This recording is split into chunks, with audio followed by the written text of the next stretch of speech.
fotografia pode redefinir a realidade e mudar as histórias das pessoas. E é essa a ideia do projeto Imaginário Coletivo, do fotógrafo Jorge Quintão, o nosso convidado do Fotometria de hoje. Seja bem-vindo, Jorge. Me conta, qual que é o impacto desse projeto na vida desses jovens e adultos?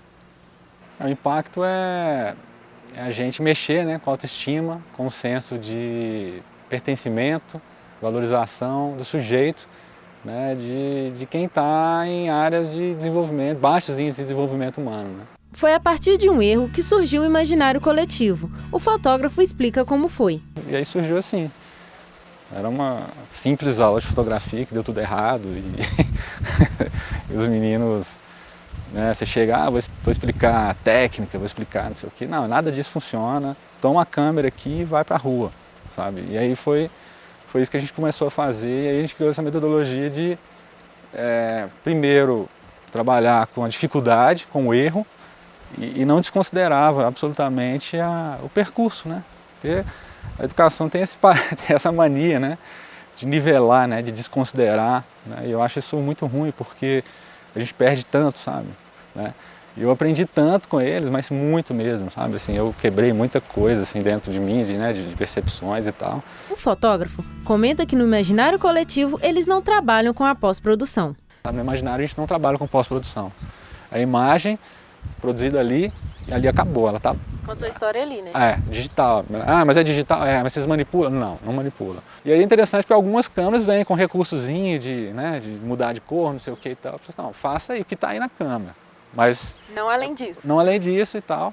Ah, mas eu quero aprender. Eu falei, não, beleza. Né? Se você quer aprender, então tá aqui, ó, tem um programa assim, vai no YouTube que tem tudo lá. Mas é uma postura que a gente tem até por questão de recurso mesmo, né? Então vamos pensar na hora da produção mesmo, pensa, né?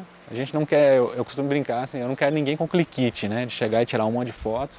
Não me interessa a quantidade, me interessa a qualidade. Jorge Quintão fala que são os alunos os responsáveis pelo fluxo da aula. Diversas vezes assim, a gente mudou a aula em função, às vezes, de uma pergunta do aluno, assim, sabe? Como é que eu faço isso? A gente ia ver outra coisa, então vamos falar, vamos prestar atenção no que ele está dizendo. E também, assim, como uma forma da gente tornar esse jovem, né, essa criança aí, protagonista, né? E é uma coisa que eles não estão acostumados, da gente chegar e eu falar assim, e aí? O que vai ser hoje, sabe? Deles só escutarem, nunca serem ouvidos, né? Sempre assim, nas etapas de projeto, você começava, aí eu chegava assim, virava assim na rua, falava assim, e aí? Como é que vai ser hoje? Aí eles sentavam lá, assim, pessoal, a gente não vai andar não vai ter aula e tal, não sei o que, eu tô esperando vocês resolverem o que vai ser hoje, né? Então até que ali algum levantava, você via que criava-se umas lideranças, né?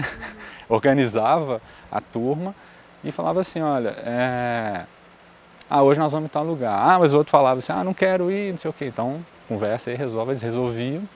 Então ia todo mundo fotografar. Então eles começam a entender que assim, olha, vocês também são protagonistas, vocês podem decidir, né? A comunidade é sua, não é minha. Eu não conheço os lugares, então conheci muitos lugares.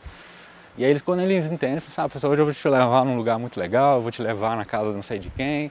Então você começa a ter esse senso de orgulho, né, de pertencer àquele lugar. A gente tem a mania de não valorizar o cotidiano, né? Porque, tipo, não tem nada de interessante aqui, né? Todo dia eu passo por esse lugar e está tudo do mesmo jeito, né? Então, e eles passam a entender que não, que daqui a pouco aquele registro ele tem uma função, às vezes, documentar, né, de registro histórico, né? A gente costuma dizer, assim, que a gente conversa com eles no começo, assim, o que tem de legal aqui? Não tem nada. E no final, você pergunta a mesma coisa, nossa, aí você vê uma exposição com um monte de foto, então...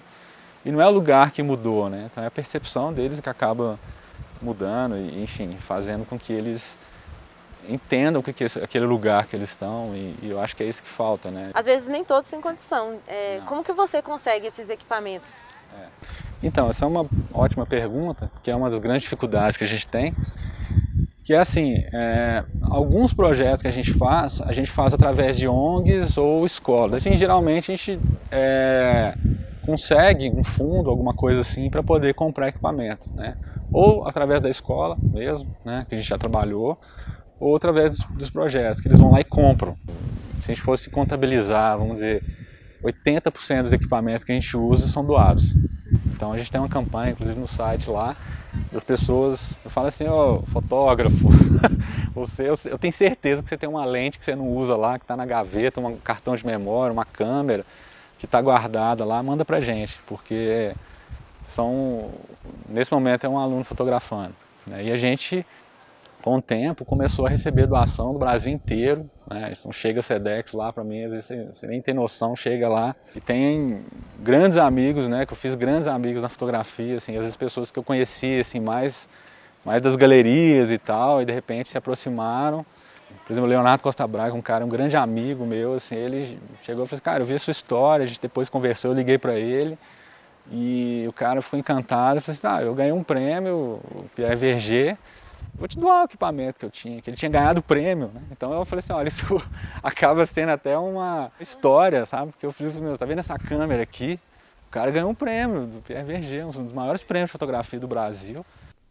O fotógrafo comenta com orgulho o trabalho feito na cidade administrativa. Na cidade administrativa especificamente foi muito legal porque o pessoal me chamou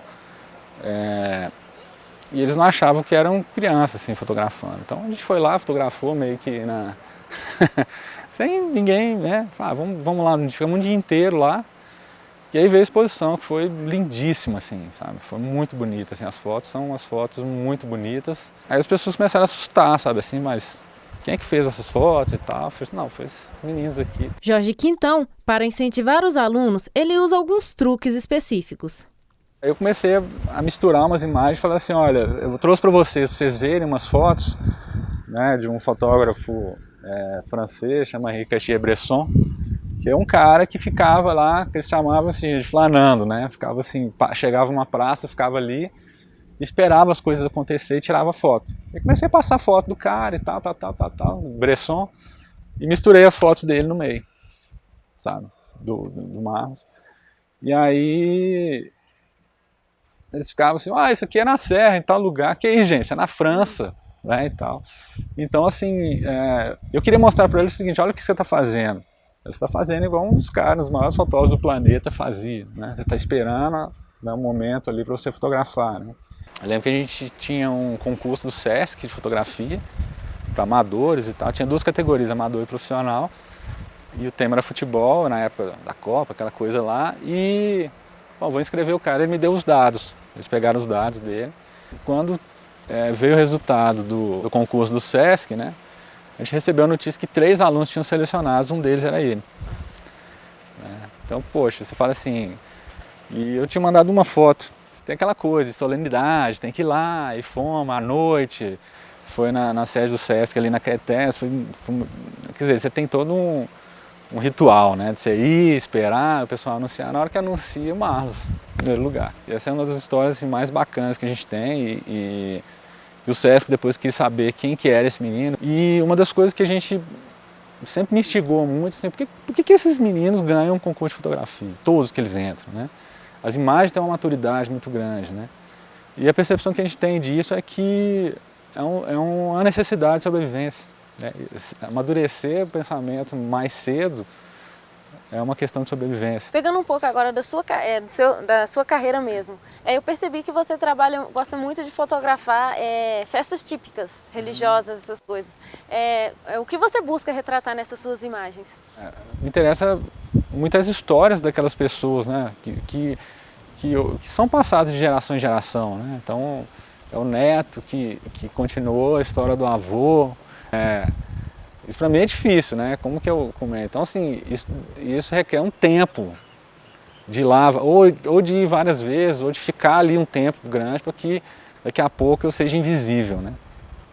O fotógrafo, o documentarista, tem que ser invisível, ele não pode interferir naquele sistema ali.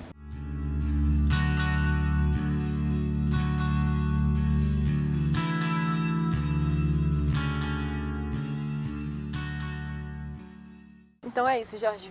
Parabéns pelo seu projeto, maravilhoso. Obrigado. E muito obrigada por você participar do Fotometria de hoje. Obrigado, viu, gente, também. Um grande prazer pela oportunidade aí. Valeu.